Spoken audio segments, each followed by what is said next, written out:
میرے سرکار غریب نواز کی شان کیا ہے. بھارت کی سرزمین ہے, پنڈت کا گھرانہ ہے. پنڈت کی ایک لڑکی ہے. ایک دن لڑکی اپنے باپ سے کہتی ہے, بابا یہ بتاؤ تم روزانہ دودھ لے کر کے کہاں جاتے ہو؟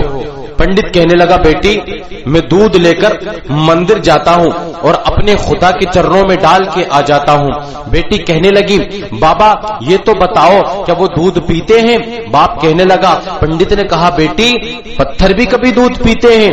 بیٹی نے کہا, بابا کل دودھ لے کر کے میں جاؤں گی, میں اپنے خدا کو دودھ پلا کر کے آؤں گی. جب بیٹی نے اتنا کہا تھا, پنڈت نے کہا, بیٹی یہ بات تو ٹھیک ہے دودھ تو لے کر کے جائے گی, لیکن یہ بات نہ کہ تو دودھ پلا کر کے آئے گی. بیٹی پتھر کی کبھی دودھ نہیں پیا کرتے ہیں, پتھر کی مورتیاں کبھی دودھ نہیں پیا کرتی ہیں. لیکن بیٹی نے کہا, اصرار کیا, بابا آپ اجازت تو دیں. جب اتنا کہا, پنڈت نے کہا, چل بیٹی ٹھیک ہے جیسی تیری مرضی. جب دوسرا دن آیا, پنڈت کی لڑکی اپنے ہاتھوں میں دودھ کا پیالہ لیتی ہے اور مندر میں جاتی ہے. مندر میں جانے کے بعد میں دودھ کے پیالے کو مورتی کے سامنے رکھ دیتی ہے اور رکھنے کے بعد کہتی ہے, اگر تو میرا خدا ہے تو اس دودھ کو پی لے, ورنہ میں تیرے سامنے اپنے سر کو پٹک پٹک کر کے جان دے دوں گی. لڑکی نے جب اتنا کہا, مورتی نے کوئی جواب نہ دیا, لیکن اسے پتا نہیں تھا کہ پتھر کی مورتیاں بھی کبھی دودھ نہیں پیا کرتی ہے. اس نے اتنا دیکھا کہ پتھر کی مورتی دودھ پینے کا نام ہی نہیں لے رہی ہے, تو لڑکی نے اپنے سر کو زمین پر پٹکنا شروع کر دیا. اسی دوران ایک بزرگ کا وہاں سے گزر ہوا. انہی بزرگ کو دنیا خواجہ غریب نواز معین الدین چشتی کے نام سے جانتی ہے, دنیا غریب نواز خواجہ اجمیری کے نام سے جانتی ہے. اللہ اللہ, میرے خواجہ غریب نواز کا وہاں سے گزر ہوا. میرے سرکار غریب نواز نے جب اتنا دیکھا, ارشاد فرمانے لگے, او بیٹی یہ تو بتا تو اپنے سر کو کیوں پٹک رہی ہے؟ لڑکی نے کہا, او بابا جاؤ آپ اپنا کام کیجئے اور مجھے اپنا کام کرنے دیجئے. لیکن میرے سرکار غریب نواز نے ارشاد فرمایا, او بیٹی تو یہ تو بتا ذرا کہ تو سر پٹک کیوں رہی ہے؟ لڑکی نے کہا کہ یہ میرے خدا ہیں اور میں ان کو دودھ پلانے کے لیے آئی ہوں. میں نے ان سے کہا ہے کہ یا تو دودھ پی لو ورنہ میں اپنے سر کو پٹک پٹک کے تمہارے سامنے جان دے دوں گی. میرے خواجہ غریب نواز مسکراتے ہیں اور مورتی کی طرف پڑھتے ہیں. مورتی کے پاس میں آتے ہیں, مورتی کے کان کو پکڑتے ہیں اور کہتے ہیں, ارے دودھ پی کیوں نہیں لیتا ہے؟ دیکھتا نہیں ہے تیرے سامنے لڑکی سر پٹک رہی ہے, لڑکی کے ماتھے سے خون نکل رہا ہے, تو دودھ پی کیوں نہیں لیتا ہے؟ اتنا کہنا تھا. میرے خواجہ غریب نواز نے اتنا ارشاد فرمایا, مورتی کے اندر جان آ جاتی ہے, پتھر کی مورتی میں جان آ جاتی ہے. پتھر کی مورتی اپنے ہاتھوں کو آگے بڑھاتی ہے, دودھ کے پیالے کو اٹھاتی ہے اور دودھ پی لیا جاتا ہے. میرے سرکار غریب نواز اتنا کر کے وہاں سے نکلنے لگتے ہیں. لڑکی کا کام ہو جاتا ہے, لڑکی مسکراتی ہوئی گھر جاتی ہے. لڑکی کے ماتھے سے خون بہ رہا تھا, لڑکی کے کپڑوں پر خون کی چھینٹیں آئی ہوئی تھی. جب بستی والوں نے دیکھا تھا تو بستی والے کہنے لگے تھے, آج پنڈت کی لڑکی اپنی آبرو گوا کر کے آئی ہے, آج پنڈت کی لڑکی اپنی عزت کو لٹا کر کے آئی ہے. شاید کہ پنڈت کی لڑکی کی کسی نے عزت لوٹ لی ہے. لیکن جب لڑکی نے اتنا سنا تھا, لڑکی نے اپنے باپ سے کہا تھا, بابا جان آج میری کسی نے آبرو نہیں لوٹی ہے, نہ ہی میں کسی کے ہاتھوں اپنی عزت گوا کر کے آئی ہوں, بلکہ میں اپنے خدا کو دودھ پلا کر کے آئی ہوں. لڑکی نے اتنا کہا تھا, بستی والوں نے اتنا سنا, حیرت زدہ ہو گئے. تعجب کی بات ہے کہ کبھی پتھر کی مورتیاں بھی دودھ پیتی ہے, کیا تو واقعی دودھ پلا کر کے آئی ہے؟ لیکن لڑکی نے کہا تھا, اگر تمہیں یقین نہیں ہے تو کل پھر چل کر کے دیکھ لینا, صبح پھر جاؤں گی, اپنے خدا کو دودھ پلا کر کے آؤں گی.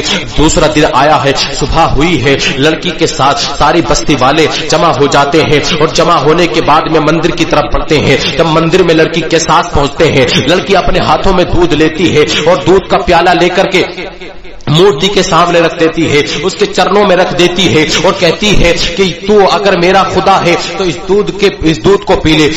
بستی والوں نے دیکھا کہ مورتی کے اندر تو کوئی جان ہی نہیں آئی ہے. جب لڑکی نے اتنا دیکھا, پھر کہتی ہے کہ تم دودھ پیتے ہو کہ نہیں؟ بستی والوں نے کہا, پنڈت یہ تیری لڑکی بہانے بازی کر رہی ہے, یہ تیری لڑکی اپنی عزت پر پردہ ڈالنے کی کوشش کر رہی ہے, یہ جھوٹ کا سہارا لے رہی ہے, یہ کوئی دودھ پینے والا نہیں ہے. لیکن لڑکی نے جب اتنا سنا تھا, لڑکی نے کہا, تیسری مرتبہ کہا کہ تم دودھ پیتے ہو کہ نہیں, یا پھر میں کل والے بابا کو بلا لوں. اللہ اکبر کبیرہ. جب میرے خواجہ غریب نواز کا نام لیا گیا, لڑکی نے مورتی کے سامنے کل والے بابا کا نام لیا. مورتی میں جان آ جاتی ہے, مورتی کے ہاتھ آگے بڑھتے ہیں, اور ہاتھ آگے بڑھانے کے بعد میں مورتی دودھ کا پیالہ اٹھاتی ہے, دودھ پی لیا جاتا ہے. اللہ اکبر کبیرہ. لیکن جب بستی والے اتنا دیکھتے ہیں, حیرت زدہ ہو کر کے لڑکی سے پوچھتے ہیں, او بیٹی ذرا یہ تو بتا تو نے کون سے والے بابا کا نام لیا ہے, کل کون سا بابا آیا تھا تو اس کو دودھ پلا کر کے گیا تھا. اللہ اللہ. جب اتنا کہا تھا, لڑکی نے کہا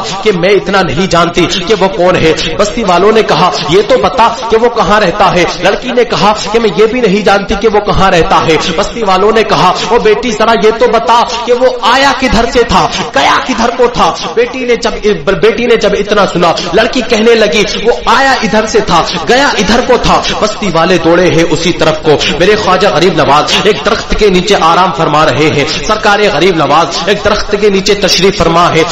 بستی والے وہاں پہنچ جاتے ہیں. میرے خواجہ غریب نواز تشریف فرما رہے ہیں ایک درخت کے نیچے. بستی والے جا کر کے پوچھتے ہیں, او بابا یہ تو بتاؤ کیا تم ہی وہ بابا ہو جس نے کل ایک مورتی کو دودھ پلا دیا تھا؟ کہا ہاں وہ میں ہی ہوں. میرے خواجہ غریب نواز نے جب اتنا ارشاد فرمایا, بستی والے کہنے لگے او بابا ذرا یہ تو بتاؤ وہ کون سا منتر ہے جس کی وجہ سے مورتی نے دودھ پی لیا تھا. یہ تو بتاؤ وہ کون سا جادو کا کرشمہ ہے جس کی وجہ سے تم نے مورتی کو دودھ پلا دیا تھا. میرے خواجہ غریب نواز نے ارشاد فرمایا وہ کسی منتر کی وجہ نہیں ہے جس کی وجہ سے دودھ پی لیا مورتی نے, وہ کسی جادو کا کرشمہ نہیں ہے جس کی وجہ سے مورتی نے دودھ پی لیا. بستی والے کہنے لگے تو یہ تو بتاؤ وہ کرشمہ ہے کس کا؟ میرے خواجہ غریب نواز نے ارشاد فرمایا کہ وہ میرے رب ذوالجلال میرے خدا کا کرم ہے, میرے خدا کا فضل و کرم ہے جس کی وجہ سے مورتی نے دودھ پی لیا. بستی والے کہنے لگے تمہارا خدا کون ہے؟ میرے خواجہ غریب نواز نے ارشاد فرمایا کہ میرا خدا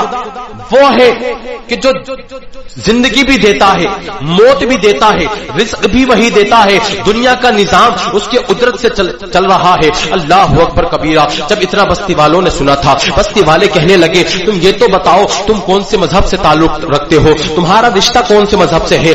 خواجہ غریب نواز نے ارشاد فرمایا میں مذہب اسلام سے تعلق رکھتا ہوں اور میں اپنے نانا جان کا غلام ہوں, مدینے والے تاجدار کا غلام ہوں. اللہ اکبر کبیرہ. جب اتنا سنا تھا لوگوں نے, میرے خواجہ غریب نواز اتنا ارشاد فرمانے کے بعد میں جب وہاں اس جگہ سے نکلنے لگتے ہیں, آگے پڑھنے لگتے ہیں, اللہ اکبر کبیرہ, اللہ اللہ. اتنا سننے کے بعد میں جب اتنا لوگوں نے دیکھا تو سب سے پہلے پنڈت میرے خواجہ غریب نواز کے قدموں میں گر جاتا ہے اور گرنے کے بعد میں عرض کرتا ہے او بابا, پتھر کو دودھ پلانے والے بابا, صرف مورتی کو دودھ پلا کر کے نہ جا بلکہ آج ہمیں بھی اپنے مصطفیٰ کا کلمہ پڑھا کر کے غلام بنا کر کے چلا جا.